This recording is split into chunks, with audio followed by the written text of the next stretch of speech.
અમદાવાદમાં એઆઈએમઆઈએમના રાષ્ટ્રીય અધ્યક્ષ અસદુદ્દીન ઓવૈસીની જાહેર સભા યોજાઈ। અમદાવાદના ખાનપુર જેપી ચોકમાં શનિવારે એઆઈએમઆઈએમના રાષ્ટ્રીય અધ્યક્ષ અસદુદ્દીન ઓવૈસીની જાહેર સભા યોજાઈ હતી। આ સભાને સાંભળવા માટે ખાનપુર વિસ્તારમાં મોટી સંખ્યામાં કાર્યકર્તાઓ અને લોકો ઉમટી પડ્યા હતા।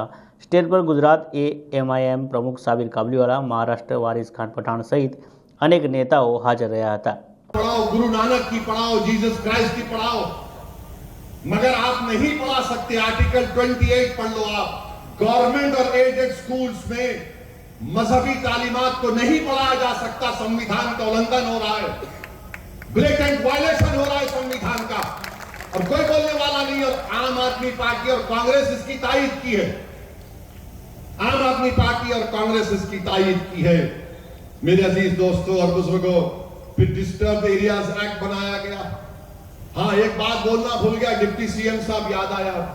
वो बोले कि अगर कोई बच्ची को फंसाता है तो झांसी की रानी लक्ष्मीबाई की तरह बन जाना चाहिए। डिप्टी सीएम साहब, आप जानते नहीं है, झांसी की रानी लक्ष्मीबाई का फौज का कमांडर इन चीफ मुसलमान था,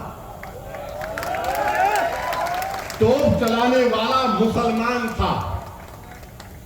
और झांसी की रानी के साथ एक मुस्लिम खातून थी, मुंदर नाम था उस हमारी बहन का, या मां का बोल दीजिए, उस बहादुर का, जो लक्ष्मीबाई झांसी की रानी के साथ साथ साथ रहती थी। अब ये बोल रहे झांसी की रानी बन जाना चाहिए, तो मुंदर भी आएगी, याद रखो। मुंदर भी आएगी और साथ में गुलाम गौस खान और खुदा बख्श भी आएगा। ये लोग शहीद हो गए थे झांसी की रानी के साथ। मुंदर शहीद हो गए अंग्रेजों की गोलियों के साथ, गुलाम गौस खान शहीद हो गए, खुदा बख्श शहीद हो गए।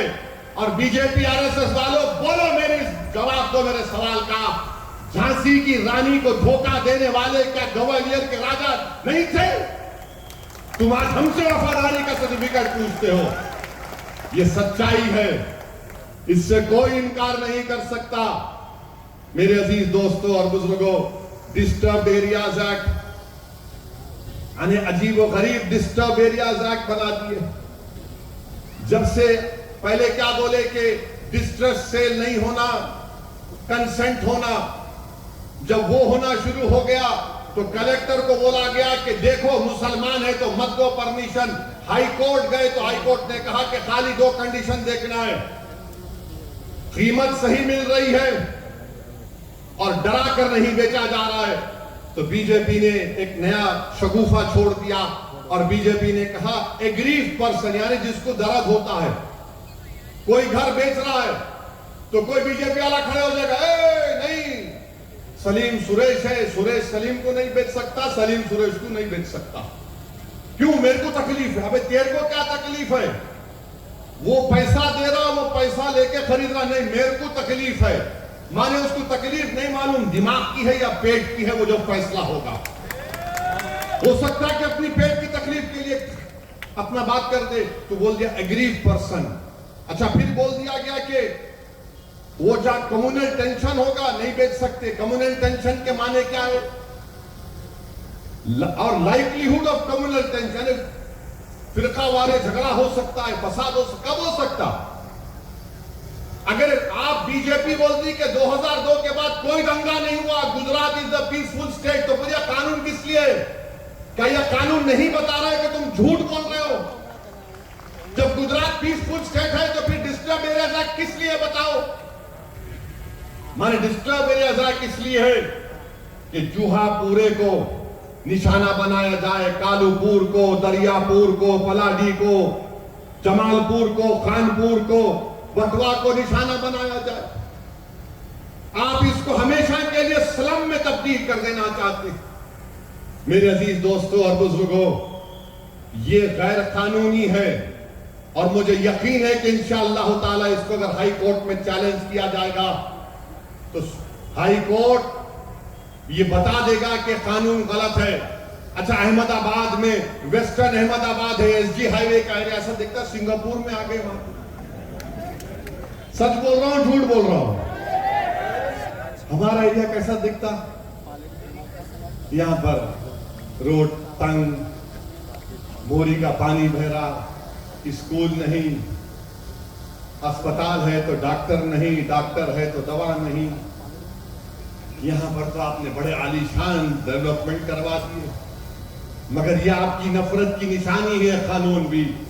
मेरे अजीज दोस्तों और बुजुर्गों, डेमोलिशन जो हो रहा है, डेमोलिशन के बारे में भी मुझे अब कहना है कि डेमोलिशन अब 1970 में अहमदाबाद में बारिश की वजह से सैलाब आया था, तो संकलित नगर जुहापुरा में लोगों को कहा गया जाकर वहां पर रहो।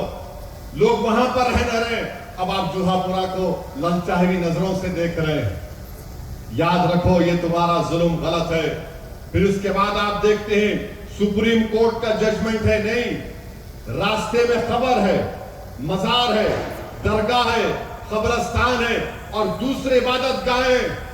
सुप्रीम कोर्ट का जजमेंट बोलता है कि उसको रेगुलाइज करो, उसको रेगुलाइज करो, उसको आप अल्टरनेट साइट दो। घर का भी मामला यह है, सुप्रीम कोर्ट का जजमेंट है कि अल्टरनेट साइट दो या पीपीपी मॉडल करो या मल्टी स्टोरी बिल्डिंग बनाओ। जहां मुसलमान है वहां बुलडोजर है, जहां मुसलमान नहीं वहां पर बड़े बड़े बिल्डिंगें हैं। जहां मुसलमानों की दरगाह है, खानका है, वो डेमोलिश कर दो और दूसरे इबादत गाहों को चौरस्ता बनाकर उसमें शामिल कर लो। यह हकीकत है, यहां पर हो रहा है। कोई नहीं बोलता होगा डर के, मैं किसी माई का दाल से न कभी डरता था, न कभी डरूंगा, खुल के